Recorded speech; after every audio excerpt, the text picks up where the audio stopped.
ব্যানার্জি। আমার পৈতৃক বাড়ি বর্তমান থানার বীরেন স্টেট আছে। আমার ওয়াইফ নন্দিনী ব্যানার্জি, তার পৈতৃক বাড়ি কালনাতে। তো আমাদের বিয়ে হয় 1994 সালে এবং 2017 সালে আমার একটা ম্যাসিভ হার্ট অ্যাটাক করে। তারপরে তার আগে আমরা ওই বাড়ি ছেড়ে আমরা বাগুইহাটিতে এক জায়গায় ভাড়া থাকতাম, গিয়ে কল্যাণীতে থাকতে হয় 2017 সালের মে মাস থেকে। কিন্তু আমার রেগুলার আমার ওয়াইফের কাছে আসা যাওয়া ছিল এবং আমার ছেলে চাকরি পায় 18 সালে। তো আমার ওয়াইফ একাই থাকতো বলে আমাকে এসে দেখাশোনা করতে হতো, কি করছে না করছে খবর নেওয়া। 17 সালে হঠাৎ আমি শুনলাম যে উনি বারুদার সাথে পার্টি জয়েন করে ফেলেছেন এবং বারুদার সাথে সারা দিন ঘুরে বেড়ান। 11টা, 11:30, 12টা, কোনো টাইমের ঠিক ছিল না। আমি যখন আসতাম ওকে ফোন করতাম, ও তখন বলতো যে ঠিক আছে তোমাকে চাবি বাড়িওয়ালা দিয়ে দেবে। বাড়িওয়ালার কাছে ডুপ্লিকেট চাবি থাকতো, এসব দিয়ে যেত আমাকে। এবার রাত্রিবেলা ফিরতো। ওর সঙ্গে আমি কথা বলারও চান্স পেতাম না, বিশেষ কারণ ডাইনিং টেবিলে ছাড়া কোনো সময় ওর কথা বলার সময় থাকতো না, সব সময় ফোনে বিজি থাকতো। তো এইভাবে 2020 পর্যন্ত, লকডাউনের আগে পর্যন্ত আমার আসা যাওয়া তো কন্টিনিউয়াস ছিল এবং লকডাউনের পরেও আমি এসেছি। হ্যাঁ, এবারে 2021 সালে ও টিকিট পায় 2022 সালে কাউন্সিলর ইলেকশনের জন্য। নন্দিনী ব্যানার্জি 5 নম্বর ওয়ার্ডের বিধাননগর পৌর নিগমের 5 নম্বর ওয়ার্ডের কাউন্সিলরের টিকিট পাওয়ার পর থেকে ওনার অ্যাটিটিউড চেঞ্জ হয়ে যায়। আমাকে ডাইরেক্ট বলে তুমি আর আসা যাওয়া করো না, আমি ভীষণ ব্যস্ত আছি, সামনের বছর ইলেকশন আছে ইত্যাদি। তো এর মধ্যে এরকমও হয়েছে যে ও দার্জিলিং গেছে এবং পরে জানতে পেরেছি বারুদার সঙ্গে দার্জিলিং গেছিল। হ্যাঁ, বারুদার ব্যাপারে অজ্ঞান। বারুদার জন্য কিচেন থেকে রান্না করে নিয়ে যাচ্ছে, লাঞ্চ খাওয়াবে বলে ফল পাকড় নিয়ে যাচ্ছে, মুড়ি মেখে নিয়ে যাচ্ছে, এটসেট্রা।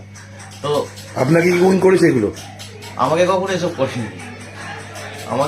আমি স্টক মার্কেটে ছিলাম, আমাকে সকালবেলা 9টার মধ্যে অফিস যেতে হতো। আমি কোনো রকমে একটুখানি ভাত খেয়ে আমি অফিস চলে যেতাম। জয়েন করিনি, পার্টি জয়েন করে যখন, তখন তো আমি কল্যাণীতে চলে গেছি। হার্ট অ্যাটাকের পরে ম্যাসিভ হার্ট অ্যাটাক, আমার নিঃশ্বাস নিতে খুব কষ্ট হতো, যার ফলে আমি কল্যাণীতে চলে গেছিলাম।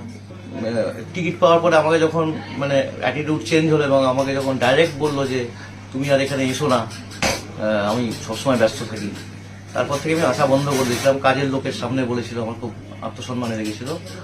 এখন আপনাদের কোনো বিবাহ বিচ্ছেদ বা মামলা বা আমাদের কোনো রকম সেপারেশন, কোনো রকম বিবাহ বিচ্ছেদ মামলাও হয়নি এবং আমাকে বলেও নি বিবাহ বিচ্ছেদ চায়ও, বা আমিও কোনোদিন ওকে বলিনি বিবাহ বিচ্ছেদ করে দাও।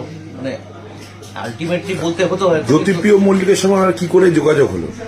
ওই আমরা যখন বাগুইহাটিতে যাওয়ার আগে আরেক জায়গায় ছিলাম, মতিঝিলের, ওখানে আমাদের ফ্ল্যাটের নিচের ফ্ল্যাটে একজন থাকতো ববি বলে।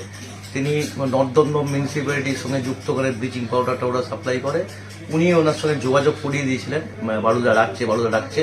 কিন্তু আমি কোনো অ্যালাউ করিনি। আমি বলেছিলাম যে ছেলেটা ছোট আছে, ছেলেটাকে বড় হতে দাও, এখন পলিটিক্স জয়েন করো না। আর তাছাড়া এই দলটা আমার মোটেই পছন্দ নয়, এখানে অনেক আজেবাজে ব্যাপার আছে। আমি অনেক কিছু খুলে বলেছিলাম, যেটা এক্ষুনি বলছি না। তো ওইখানে আমি হার্ট অ্যাটাকে শিফট হয়ে যাওয়ার পরে স্কোপ আছে জয়েন করার, তো গিয়ে জয়েন করে দেবে। বারুদা এখন কত ইয়াং, জগিং করে, এই করে সেই করে। বারুদা মধ্যে সুস্থ লোক, কোনোদিনই অসুস্থ ছিল না, হঠাৎ কি করে অসুস্থ আমি জানি না। এনিওয়ে আমার হার্ট অ্যাটাক করলো, ম্যাসিভ হার্ট অ্যাটাকে 2টো আর্টারি ব্লক ছিল, নিঃশ্বাসের কষ্ট। এই নিয়ে আমি কল্যাণী থেকে তাও আসা যাওয়া করছি। 2021-এ টিকিট পাওয়ার পর থেকে যখন অ্যাটিটিউড চেঞ্জ হয়ে যায়, তখন আমাকে আসা যাওয়া বন্ধ করতে হয়। ছেড়ে চলে যায় শিফট করে। সেটা আমি অন্য সোর্সে জানতে পারি যে ও ফ্ল্যাট কিনে চলে গেছে এখান থেকে। তো আমি আকাশ থেকে পড়লাম, কারণ ফ্ল্যাট কেনার মতো টাকা পয়সা তো জমানো ছিল না। হঠাৎ করে ফ্ল্যাট কী করে কিনলো?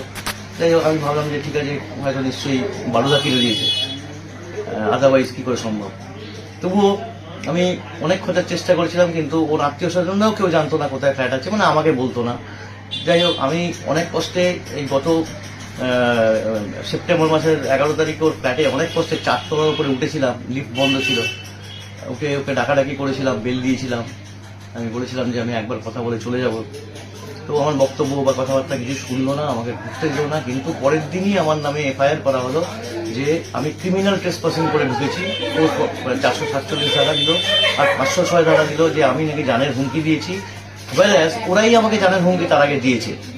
যবে থেকে আমি খুঁজতে শুরু করেছি তারপর থেকেই আমাকে জানের হুমকি দিয়েছে। আমার নাকি লাশও গায়েব হয়ে যাবে, টিকিটাও খুঁজে পাওয়া জানের হুমকি দিয়েছে। আমার নাকি লাশও গায়েব হয়ে যাবে, টিকিটাও খুঁজে পাওয়া যাবে না, এইভাবে জানের হুমকি দেওয়া হয়েছে। এটা কারা দিয়েছে এগুলো? এটা ওই বালুদারি লোকজন দিয়েছে।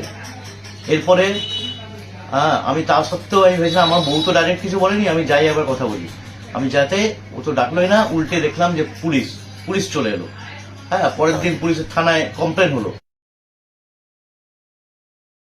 আমার অদ্ভুত লাগে যে আমার ওয়াইফকে এরকম পলিটিক্সে ইনভলভ করেছে, আমার কোনো কনসেন্ট আছে কিনা সেটা জানার আমার প্রয়োজন মনে হলো না।